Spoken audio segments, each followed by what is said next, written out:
Hello friends, അസ്സലാമു അലൈക്കും. എല്ലാവർക്കും നമസ്കാരം. ഇന്നത്തെ എൻ്റെ വീഡിയോയിലേക്ക് സ്വാഗതം. നമ്മുടെ ഈ കൊച്ചു ജീവിതത്തിനിടയിൽ നാം ഒരുപാട് മനുഷ്യരെ കണ്ടിട്ടുണ്ട്. അവരോടൊക്കെ നാം സ്വാഭാവികമായിട്ട് ചോദിക്കുന്ന ഒരു ചോദ്യമാണ് ജീവിതം എങ്ങനെ പോകുന്നു എന്നുള്ളത്. ഒരുപാട് സുഖങ്ങൾക്ക് നടുവിൽ ജീവിക്കുന്നവരാണെങ്കിൽ പോലും അവർ പലപ്പോഴും നമുക്ക് തരുന്ന ഉത്തരം ജീവിതം അങ്ങനെ പോകുന്നു എന്ന് മാത്രമാണ്.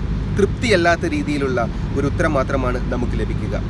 എന്നാൽ ഒരുപാട് കഷ്ടതകൾ നടുവിൽ നിന്ന് ജീവിക്കുമ്പോഴും ഒരുപാട് പ്രയാസപ്പെട്ട് ജീവിക്കുമ്പോഴും ചില ആൾക്കാരുകളോട്, ചുരുക്കം ചിലരോട് ചോദിക്കുമ്പോൾ അവർ നല്ല തൃപ്തിയോടുകൂടി മറുപടി പറയുന്നത് നമുക്ക് കാണാം. ചിലർ അൽഹംദുലില്ലാ എന്ന് പറയും, ചിലർ പറയും ദൈവത്തിൻ്റെ കാരുണ്യം കൊണ്ട് മുന്നോട്ട് പോകുന്നു എന്ന് പറയും. ഞാനൊരു ചെറിയ കഥ പറയാം. ഒരു മകൾ ഒരു അച്ഛനോട് ഇതേ രൂപത്തിൽ സംസാരിച്ചു. എൻ്റെ ജീവിതം വളരെ കഷ്ടപ്പെട്ടാണ് അച്ഛ മുന്നോട്ട് കൊണ്ടുപോകുന്നത്. ഒരു പ്രശ്നം തീരുമ്പോൾ അടുത്ത പ്രശ്നത്തിലേക്ക് മാറുകയാണ്, വേറൊരു പ്രശ്നം വരികയാണ്. അങ്ങനെ ജീവിതത്തിൽ ഉടനീളം പ്രശ്നങ്ങളാണ് അച്ഛ. എന്താണ് ഇതിനൊക്കെ ഒരു പോംവഴി എന്ന് വളരെ വിഷമത്തോടെ, വളരെ പ്രയാസത്തോടു കൂടി തൻ്റെ അച്ഛനോട് പരാതി ബോധിപ്പിക്കുകയാണ്. പാചകക്കാരനായിരുന്ന ആ അച്ഛൻ്റെ കിച്ചണിലേക്ക്, അടുക്കളയിലേക്ക് ആ മകളെ കൂട്ടിക്കൊണ്ടുപോയി. എന്നിട്ട് ആ കിച്ചണിലുള്ള 3 അടുപ്പുകളിലായിട്ട് 3 പാത്രങ്ങൾ വെച്ചു. ഒന്നാമത്തെ പാത്രത്തിൽ പൊട്ടാറ്റോവും, രണ്ടാമത്തെ പാത്രത്തിൽ എഗ്ഗും, മൂന്നാമത്തെ പാത്രത്തിൽ കോഫി ബീനും അയാൾ ഇട്ടു. എന്നിട്ട് അതിൻ്റെ പകുതിയോളം വെള്ളം നിറച്ചതിന് ശേഷം 20 മിനിറ്റ് അത് തിളപ്പിച്ചു. ആ തിളപ്പിച്ചതിന് ശേഷം ബർണർ ഓഫ് ചെയ്തു. ആ അച്ഛൻ മകളെ വിളിച്ചിട്ട് ആദ്യത്തെ പാത്രത്തിൽ നിന്നും ആ പൊട്ടാറ്റോ എടുത്തിട്ട് മകളോട് പറഞ്ഞു ഇതിലൊന്ന് തൊട്ട് നോക്കാൻ. ആ മകൾ പറഞ്ഞു ഇത് വല്ലാത്ത സോഫ്റ്റ് ആയിരിക്കുന്നു അച്ഛാ. രണ്ടാമത്തെ പാത്രത്തിൽ നിന്നും മുട്ടയെടുത്തിട്ട് അതിൻ്റെ പുറന്തോട് പൊട്ടിച്ച് കളയാൻ പറഞ്ഞു.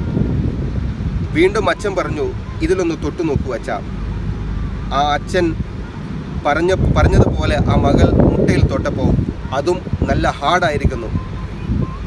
മൂന്നാമത്തെ പാത്രത്തിൽ നിന്നും കോഫി ബീൻ തിളപ്പിച്ച വെള്ളം എടുത്ത് അതൊന്ന് രുചിച്ചു നോക്കാൻ പറഞ്ഞു.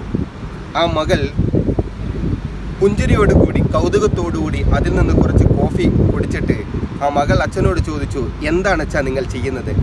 ഇതിലൊക്കെ എന്തർത്ഥമാണുള്ളത്? ആ അച്ഛൻ പറഞ്ഞു, ഇതാണ് മകളെ ജീവിതം. 3 സാധനങ്ങൾ ഞാൻ 3 പാത്രത്തിലായിട്ട് തിളപ്പിച്ചു. അത് ഒരേ രീതിയിൽ നാം അതിനെ തിളപ്പിച്ചു. 3 ഒരേ ചൂടിലാണ്, ഒരേ വെള്ളത്തിലാണ്, ഒരേ പാത്രത്തിലാണ് ഞാൻ തിളപ്പിച്ചത്. പക്ഷേ ആ 3 പ്രതികരിച്ചത് വ്യത്യസ്ത രൂപത്തിലാണ്. വളരെ ഹാർഡായിട്ടുണ്ടായിരുന്ന പൊട്ടാറ്റോ തിളപ്പിച്ചപ്പോൾ അത് സോഫ്റ്റായി മാറി. വളരെ ദ്രാവക രൂപത്തിലായിരുന്ന, വളരെ മൃദുവായിരുന്ന എഗ്ഗ് ബോയിൽ ചെയ്തപ്പോൾ വളരെ ഹാർഡായിട്ട് നമുക്ക് തിരിച്ചു കിട്ടി. വെറും കുരു മാത്രമായിരുന്ന കോഫി ബീൻ വെള്ളത്തിലിട്ട് ബോയിൽ ചെയ്തപ്പോൾ നമുക്കിത് കുടിക്കുവാൻ പറ്റുന്ന പാകത്തിലുള്ള സ്വാദിഷ്ടമായ കോഫിയായി മാറി. ഇതാണ് ജീവിതം. നമ്മുടെ ജീവിതത്തിൽ ഒരുപാട് പ്രതിസന്ധികൾ വരും. നാം അതിനെ ഏത് രീതിയിൽ കാണുന്നു, ഏത് രീതിയിൽ നാം അതിനോട് പ്രതികരിക്കുന്നു എന്നുള്ളിടത്താണ് നമ്മുടെ പ്രശ്നങ്ങൾ കിടക്കുന്നത്. ലെബനോൻ അമേരിക്കൻ ഫിലോസഫറായിരുന്ന ഖലീൽ ജിബ്രാൻ ഇങ്ങനെ പറയുന്നുണ്ട്, പരാജയത്തിൻ്റെ കയ്പുനീരറിയാത്തവന് വിജയത്തിൻ്റെ മധുരം നുകരാൻ യോഗമേ ഇല്ല എന്ന്.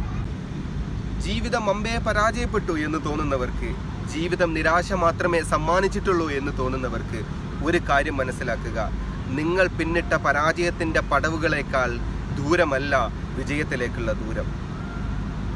പുതിയൊരു മെസ്സേജുമായി വീണ്ടും കണ്ടുമുട്ടുന്നത് വരെ സൈനിങ് ഓഫ് സുഹൈൽ വലിയ.